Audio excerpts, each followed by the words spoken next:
Personalmente creo que ya no es necesario, ¿no es cierto?, de que todas las transacciones se hagan en bolivianos, porque hay que entender que hay un sector de la población que todavía maneja dólares. Del volumen de depósitos que hay en el sistema financiero en estos momentos, hay personas que tienen cerca de 2.000 millones de dólares, ¿no es cierto?, de cajas de ahorro en dólares, y podríamos estar perjudicando a ese segmento poblacional. O sea, todo lo que se ha hecho a partir del año 2004 ha sido exitoso en el tema de la bolivianización, y nosotros personalmente creemos de que obligar a la gente, ¿no es cierto?, a que no use dólares, ¿no?, y trance en boliviano, personalmente creo que estaríamos atentando, ¿no es cierto?, o cercenando fundamentalmente las libertades individuales y los derechos que tenemos las personas, ¿no es cierto?, entre elegir moneda nacional y elegir dólares. Don Teófilo Caballero, a ver, nosotros no somos economistas, disculpe, pero me imaginaba yendo a comprar, por ejemplo, un televisor, ¿no? Y que ahora nos los dicen, ¿cuánto vale? Digamos, $500, ¿no? En bolivianos le pregunta uno, ¿no? Y uno agarra la calculadora, saca el tipo de dólar y le dice tanto, pero le da aumentadito más en el hecho de poder recuperar ese pequeño monto que hay de diferencia entre la compra y la venta y ganarle quizás un poco más. Sucederá lo mismo, me imagino.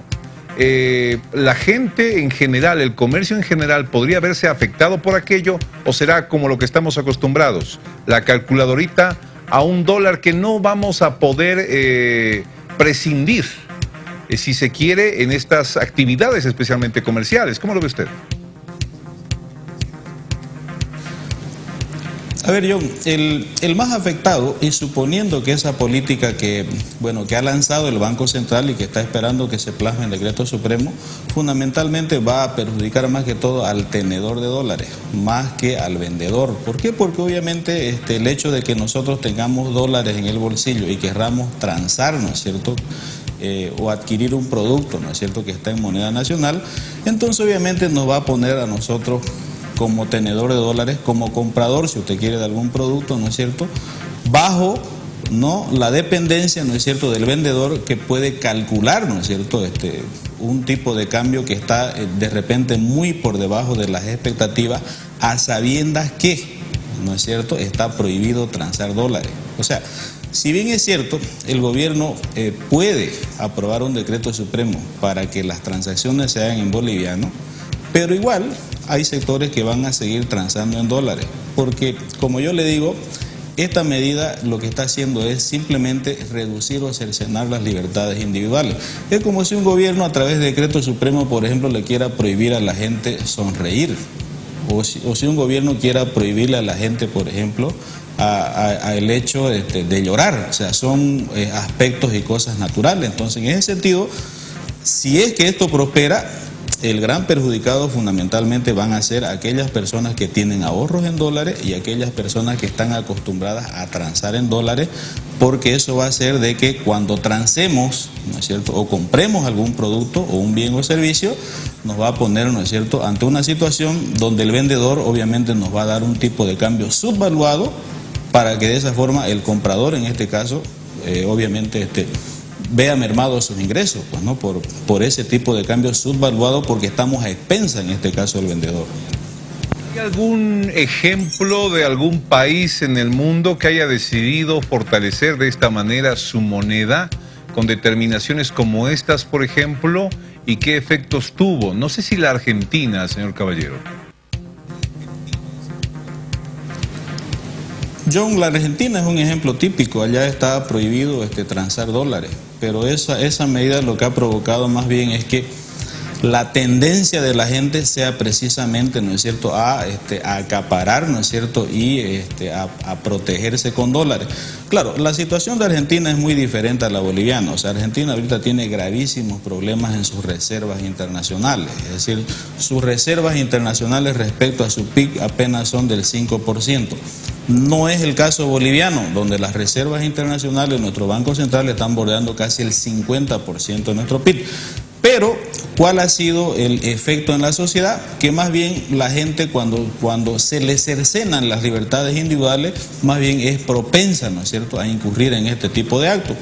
Además, John, nosotros tenemos también que recordar que esta situación de la prohibición de los usos de la moneda extranjera y los dólares, lo hemos vivido nosotros, John, hace 30 años en la época de la UDP, cuando el gobierno de Hernán Siles Suazo aprobó el decreto de la desdolarización en noviembre de 1982 aproximadamente, que fue nefasto para la economía boliviana, porque en esa época se prohibió el uso de los dólares y toda la cartera de crédito y depósito fue transformada a moneda nacional.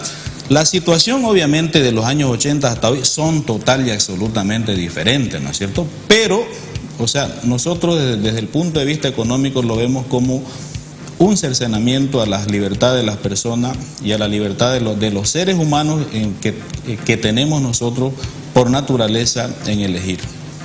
Doctor Filo Caballero, una última pregunta. Una norma de esta naturaleza, si se da, me da la impresión de que tornaría al dólar como una especie de moneda misteriosa, oculta, negra. Alguien algún rato me mencionó y me dijo, podría aparecer hasta el dólar negro, por ejemplo. ¿Qué es eso? Si usted me lo explica, por favor. A ver, John, hay mucha gente que todavía ha vivido la etapa de la hiperinflación. Seguramente usted se debe acordar de esa época, cuando el gobierno prohibió el uso de los dólares, ¿no es cierto? Porque usar dólares en la época de la UDP, en la época de la hiperinflación, era como, por ejemplo, tener un gramo de cocaína en los bolsillos. O sea, así de grave era. Yo recuerdo cómo los perseguían a los cambistas porque transaban en dólares. Entonces, la situación y el panorama económico de esos años con los de hoy son total y absolutamente diferentes. Tenemos una bonanza económica inédita, precios del gas históricos, que creo que nunca en la historia lo vamos a tener a esos precios. Entonces los escenarios son diferentes, pero ¿cuál es la tendencia? La tendencia va a ser en que si el día de mañana, ¿no es cierto?, se merman los ingresos por las exportaciones de gas y las reservas internacionales del Banco Central se estancan o empiezan a reducirse, porque hemos visto nosotros que están aumentando también las importaciones, entonces podría generar aspectos negativos tales como, ¿no es cierto?, de que el uso del dólar sería como algo ilícito, como tener droga en los bolsillos. Por eso es que nosotros vemos de que no es necesaria la medida, porque este país ha avanzado muchísimo en el proceso de la bolivianización. O sea, vuelvo a repetirle, el 88% de los depósitos del sistema financiero están en boliviano, el 90% de la cartera que tiene el sistema financiero está también en moneda nacional, y aparte el Banco Central ha diseñado un conjunto de políticas como por ejemplo el encaje legal. Es decir, el encaje legal es una fracción de los depósitos que la gente hace en los bancos y que después el banco privado va y lo traspasa al Banco Central. Solamente yo le doy como ejemplo, si una persona va y deposita $100 a una entidad financiera, ese banco privado solamente puede prestar $30 porque aproximadamente $70 va y lo deposita como encaje legal al Banco Central. Entonces esas medidas nos están mostrando a nosotros que el tema de la bolivianización ha sido exitosa, pero que esta medida que se está tratando de hacer, o sea, volvemos a repetir, o sea, está cercenando las libertades individuales de las personas, el derecho que tenemos los seres humanos, ¿no es cierto?, de elegir. Y eso, más adelante, ¿no es cierto?, si es que se presentase una caída en las reservas internacionales del Banco Central, podría generar, ¿no es cierto?, aspectos especulativos, tales como, por ejemplo, los vive la Argentina en estos momentos. Doctor Filo Caballero, muchísimas gracias. Más claro agua, le mando un abrazo cordial hasta Santa Cruz. Muchísimas gracias por su tiempo y su sapiencia. Buenas noches.